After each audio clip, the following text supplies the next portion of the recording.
Welcome to Old Casebook, where forgotten mysteries come back to life. Today we uncover a chilling tale that has haunted a quiet Wisconsin town for decades. The story of Mary Schlais, a young woman brutally murdered under strange circumstances. Her case unsolved, her memory lingering like a ghost. Was it a random act of violence? Or something much darker that still echoes through the community to this day? Let's open the casebook and turn to the page marked Mary Schlais. Mary Kathleen Schlais was born on November 11, 1949, in Champlain, Minnesota. She grew up in a large family and from an early age developed a deep passion for art. Mary loved to draw, and by the time she reached high school, she already knew that art was what she wanted to dedicate her life to. She studied fine arts at the University of Minnesota, focusing on both painting and sculpture, and her teachers quickly recognized her exceptional talent. They believed she had a bright future ahead, and their faith in her was validated when she earned several scholarships and graduated with honors. Her work was featured in multiple exhibitions, an impressive achievement for a young artist at the time. Mary even studied abroad, becoming fluent in German and Danish, and had started learning Japanese. After graduating, she continued to follow her passion, traveling whenever possible. Since painting didn't bring in much money, she lived simply, shared an apartment with a friend, and saved wherever she could. To get around, she often hitchhiked, a common and widely accepted practice in the 1970s, especially when public transportation was unreliable and cars weren't an option. On February 15, 1974, 25-year-old Mary was planning to attend an art show in Chicago. From Minneapolis, the journey was nearly 400 miles, so she intended to make her way to Madison, Wisconsin, first, and then head to Chicago from there. That morning, around 10:30, she left home with a sign that read, Madison, and walked toward the highway. About 3 hours later, a man named Dennis was driving along a rural road in Wisconsin when he turned onto a long, dead-end stretch and noticed a parked car with a man and a woman next to it. It looked like they were arguing or maybe even fighting, though Dennis wasn't sure. He continued driving but couldn't shake the image, so he turned around at the end of the road and headed back. By the time he returned, the car was gone, but something in the snow caught his eye. Lying by the side of the road was a person. Dennis didn't get out. Instead, he rushed home, told his wife what he had seen, and asked a neighbor to go back with him. When they returned to the spot, it was clear. There was a young woman lying there, her clothes stained with blood. They drove to the nearest house and called the police. When officers arrived, they confirmed the woman was dead, with multiple stab wounds. But something was strange. There wasn't much blood at the scene, suggesting she'd been killed elsewhere and then left by the road. Police found a man's hat nearby, possibly belonging to the killer. Crime scene technicians attempted to make casts of nearby tire tracks, but the snow prevented the material from setting. With few clues to go on, the body was sent to the medical examiner, and police turned to their only witness, Dennis. Based on his statement, the man he saw was white, slim, likely between 25 and 35 years old, around 5 feet 8 inches tall, with light brown hair. The vehicle was described as a small, gold-colored sedan, but Dennis hadn't caught the make or license plate. The medical examiner later determined the woman had been stabbed around 15 times and died from blood loss. Her arms had defensive wounds, indicating she tried to fight off her attacker, but there were no signs of sexual assault, which ruled out a common motive. Eventually, the coroner identified the victim as Mary. After speaking with her roommate, police learned she had planned to attend an art show and had taken her purse with her, which was missing from the scene. Knowing she left home at 10:30 a.m. and that her body was discovered about 3 hours later, detectives estimated the drive from her home to the location where she was found would have taken about an hour and a half. This suggested that whoever picked her up in Minneapolis was likely the person who killed her. Police then created a composite sketch based on Dennis's description and distributed it through local newspapers, hoping someone might recognize the man. A few tips did come in, but none brought investigators any closer to finding the killer. At the same time, detectives began to wonder if Dennis himself might have been involved. and they had a few reasons to think so. They knew for a fact that he was on a remote dead-end road, and no one else had seen the man he described. Parts of his story didn't exactly add up either. Dennis claimed he'd gone to the store that day, and then decided to keep driving for a while. When asked why, his explanation was unusual. He said his dog was with him in the car, and he thought she wanted to go for a longer ride. That reason raised eyebrows, especially since he'd taken a turn onto a barely used dead-end road. Another thing that seemed off was his behavior after discovering the body. Instead of getting out of the car, Dennis drove all the way home to bring his neighbor back with him. While at home, he didn't even bother calling the police.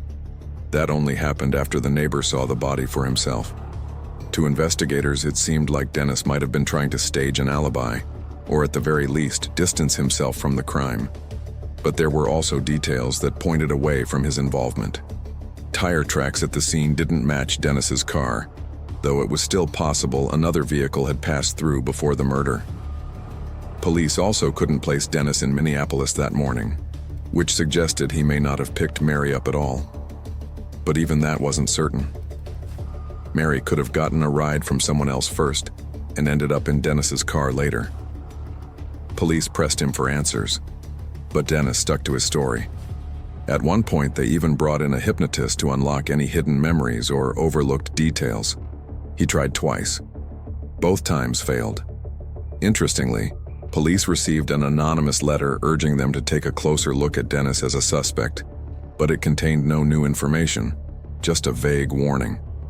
With that path going nowhere, investigators searched for other leads, eventually stumbling upon an unsolved case from 2 years earlier that immediately caught their attention. In 1972, a young woman named Jolly from Minneapolis had gone hitchhiking, and 15 hours later, her body was found near a river on the city's outskirts. Detectives noticed clear similarities with Mary's case.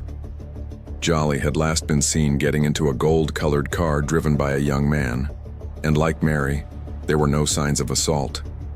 But Jolly's case had gone nowhere too. No leads, no suspects. Investigators hoped the cases might be linked, but every potential connection fell apart.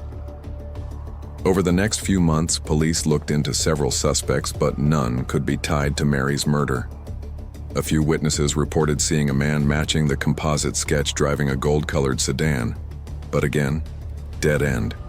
Eventually, the case went cold. In the years that followed, it was reopened multiple times, only to hit the same wall each time. In the early 1980s, detectives developed a theory that Mary's killer might have been Randall Woodfield, a confessed serial killer serving a life sentence for the murders of 44 people, most of whom were hitchhikers. The profile fit, but no solid link to Mary's case was ever found. Over time, police followed up on hundreds of leads spanning nearly every U.S. state and even Canada, but they still couldn't identify her killer. As the years passed, Mary's murder became a local legend in the county where her body was found. People began reporting sightings of a young woman hitchhiking along the roadside, only to vanish the moment anyone looked away. 2 fishermen claimed to see a glowing woman near a lake. She just stood silently, watching from a distance. A local woman later said she was regularly visited by the ghost of a woman named Mary. Because the case was never solved, these paranormal tales became more famous than the actual crime itself, and many people didn't even realize a real tragedy had taken place behind the stories. In the early 2000s, as DNA technology became more advanced, investigators made another attempt to find Mary's killer.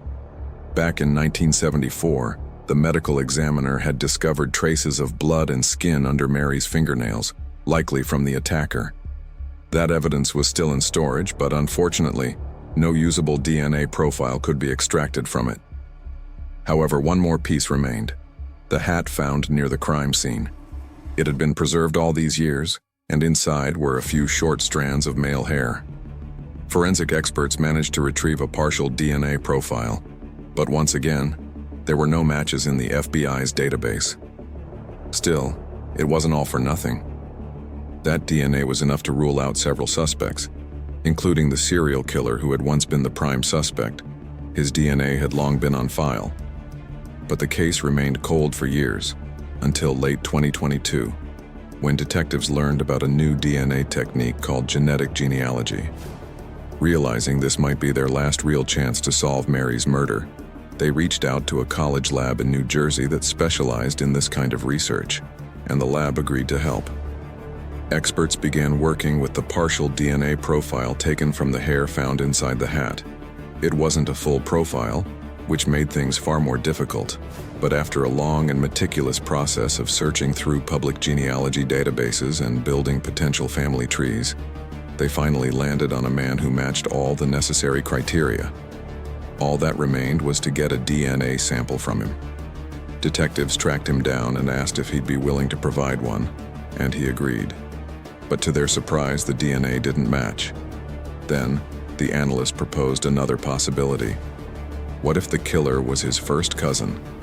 Detectives pursued that lead and collected a second DNA sample, but again, no match. The situation was baffling.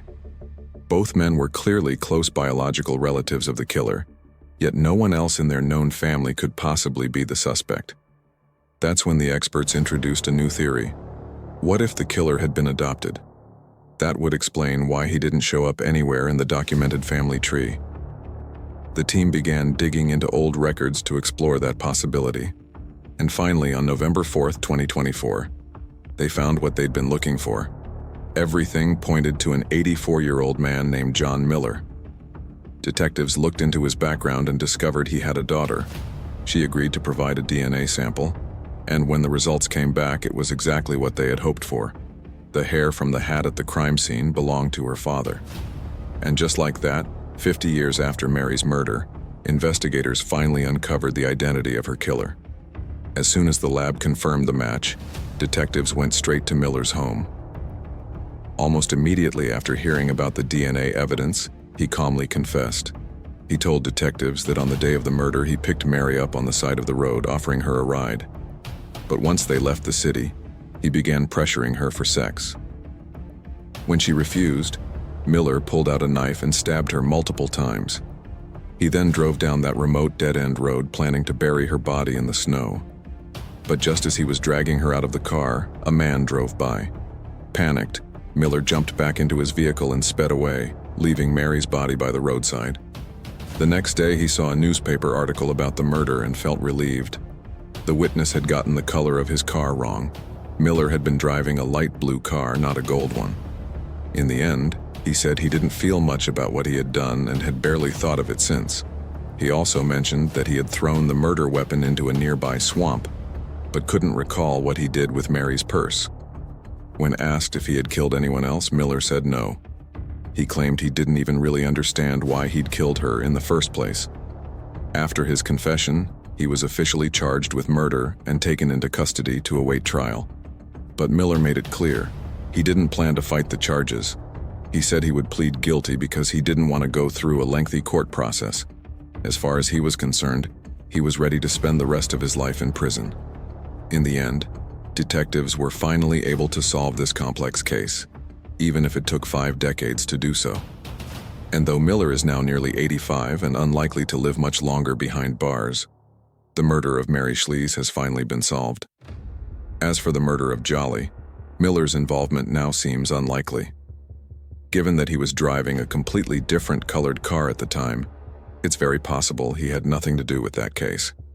Still, investigators are checking to see whether he could be connected to any other unsolved crimes, but so far, no new links have been found. Decades have passed since Mary Schlais was taken far too soon.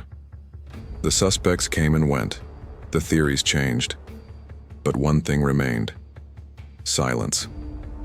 A silence that still speaks volumes in the town where her name has never truly faded. Thank you for joining me on this journey into the shadows of history. If you found this story as compelling as I did, don't forget to subscribe to Old Casebook, press the bell icon, and help keep these forgotten stories alive. Until next time, keep your curiosity sharp and your mind open.